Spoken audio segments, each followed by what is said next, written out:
Shalom anak-anak semuanya, selamat pagi.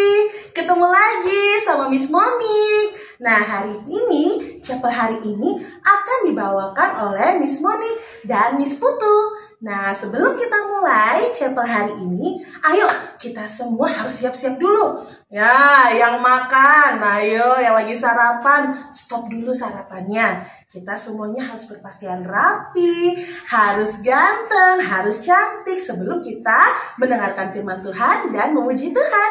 Yuk, kita persiapkan diri kita dulu. Ayo anak-anak, kita menyanyi lagu Daki-daki Gunung yang Tinggi. Semuanya siap gerak?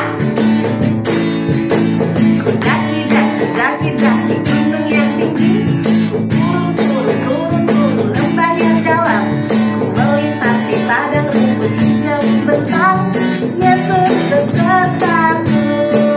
Ayo kita terbang yuk. Terbang keluar angkasa, ku selam dalam samudra, dayung perahu di sungai, Yesus besertaku. Di kanan kau ada, di kiri kau ada, di atas dan di bawah kau ada, di surga kau ada, di dunia pun kau ada, karena Engkau Yesusku. Di kanan kau ada, di kiri kau ada, di atas dan di bawah kau ada, di surga kau ada, di dunia pun kau ada, karena Engkaulah Yesusku. Hai, good job! Nah, sebelum kita mendengarkan firman Tuhan dari Miss Putu, sekarang kita mau mengangkat pujian, yaitu bagaikan bejana siap dibentuk. Ayo semuanya nyanyikan lagu ini dengan hati yang penuh dengan kesungguhan hati.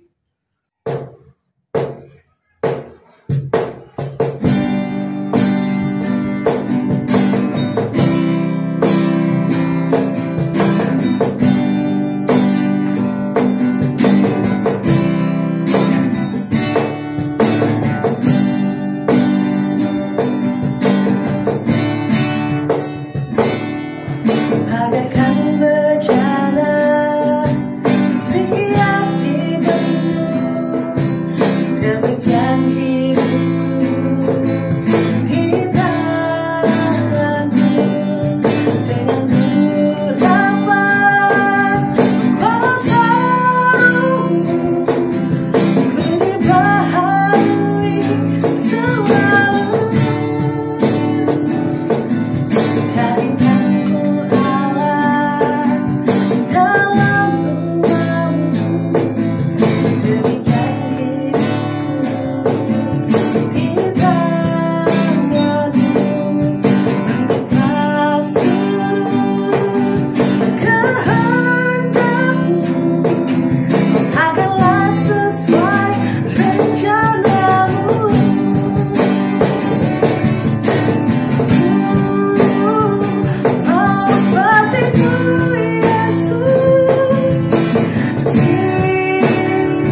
ke dumugi becek-becek nge.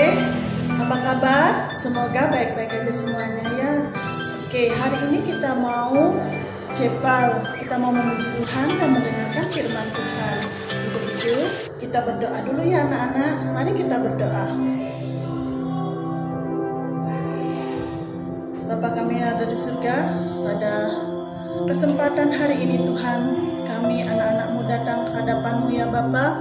Tuhan, kami mohon penyertaan-Mu selalu sepanjang hari ini. Tuhan, biarlah Tuhan selalu memimpin kami dimanapun kami berada. Tuhan selalu menyertai kami ya Bapa.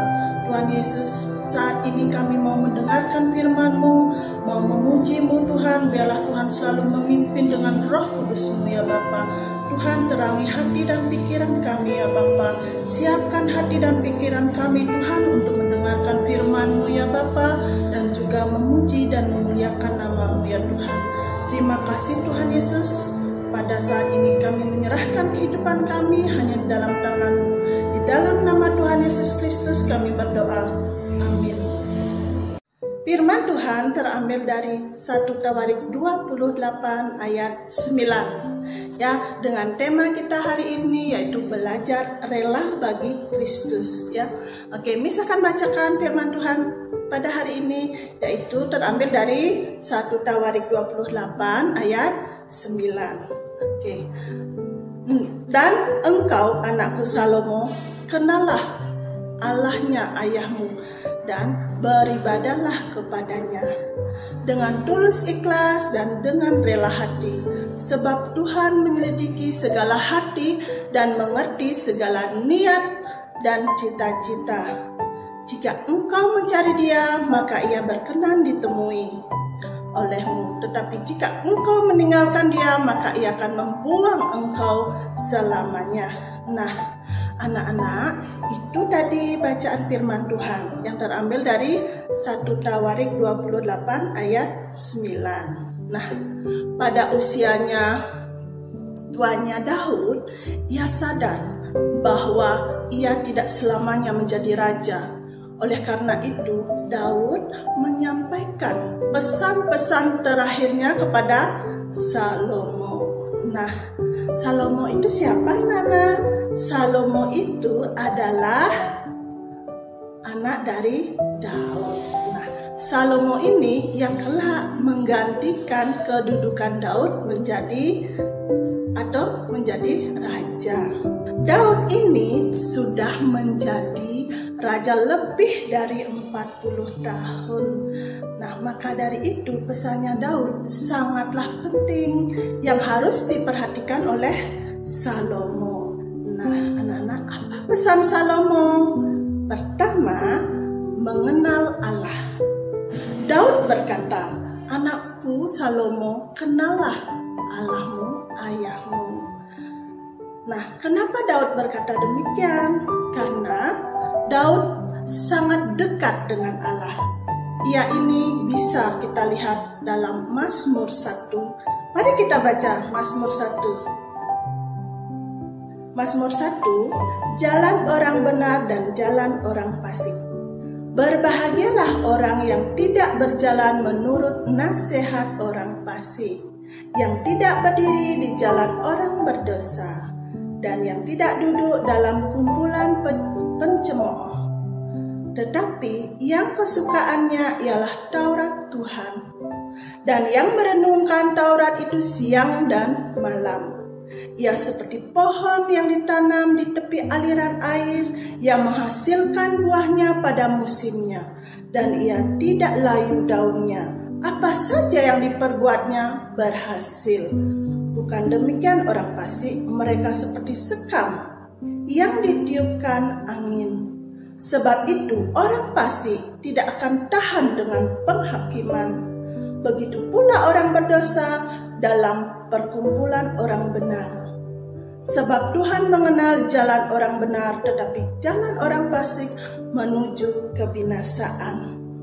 Nah, yang kedua, beribadah kepada Allah dengan sungguh-sungguh, seperti yang dikatakannya, beribadah kepadanya dengan tulus ikhlas dan dengan rela hati.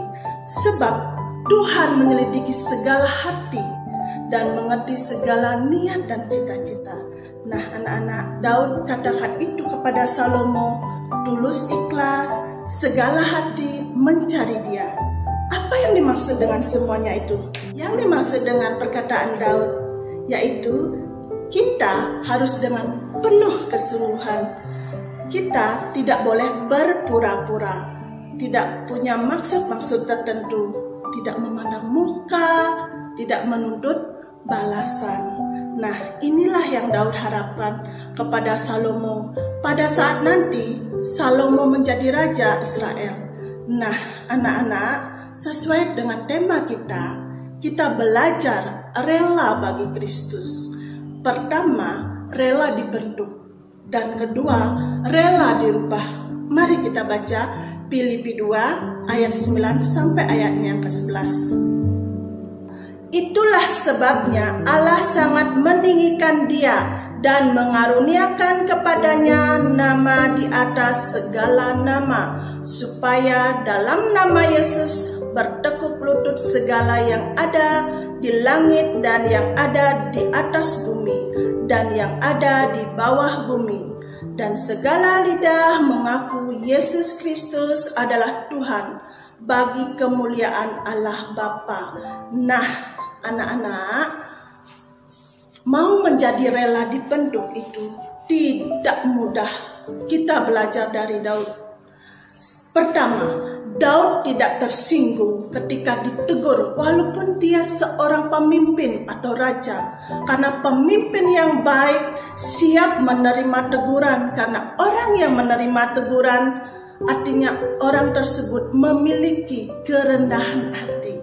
Kedua, Daud memiliki hati yang terbuka. Ketiga, mengapa kita perlu ditegur? Agar kita serupa dengan Kristus. Karena kita yang berdosa sudah kehilangan kemuliaan Allah. Nah, anak-anak, kalau kita melakukan kesalahan, pasti kita akan ditegur. Oleh siapa? Oleh papa, mama, guru, atau orang-orang di sekitar kita. Nah, begitu juga dengan Daud. Sekalipun dia seorang raja, dia ditegur oleh Tuhan, dia menerima dengan hati yang terbuka. Ya, Miss pingin juga kalian anak-anak semua, jika ditegur, kalian menerima dengan hati yang terbuka. Nah, ketika kita ditegur, janganlah kita bersungut-sungut, marah, dan kita cepat ngambek, atau kita menangis, kita mogok, kita tidak mau belajar, dan sebagainya. Nah, itu bukan cerminan sikap anak-anak Tuhan. Terus sebaliknya, berbahagialah kita yang selalu diingatkan oleh siapapun yang menegur kita. Kita terus-menerus mau mendengarkan firman Tuhan itu, supaya kita menjadi anak yang lebih baik. Amin buat firman Tuhan pada hari ini. Semoga firman Tuhan tadi menjadi berkat buat kalian. Untuk itu mari kita berdoa, anak. Mari kita berdoa. Bapa kami yang di surga, pada saat ini Tuhan kami mengucap syukur kehadapan-Mu, di mana saat ini Tuhan kami telah mendengarkan firman-Mu. Biarlah firman-Mu selalu menegur kami, supaya kami siap selalu dibentuk ya Tuhan. Tuhan Yesus, terima kasih atas segala yang telah Engkau berikan di dalam kehidupan kami. Baik itu mama, papa kami, semuanya Tuhan, Tuhan selalu memberkati. Biarlah firman ini menjadi pedoman dalam kehidupan kami ya Tuhan. Tuhan, terima kasih Tuhan, kami serahkan semuanya hanya di dalam tangan-Mu. Di dalam nama Tuhan Yesus Kristus kami berdoa. Amin.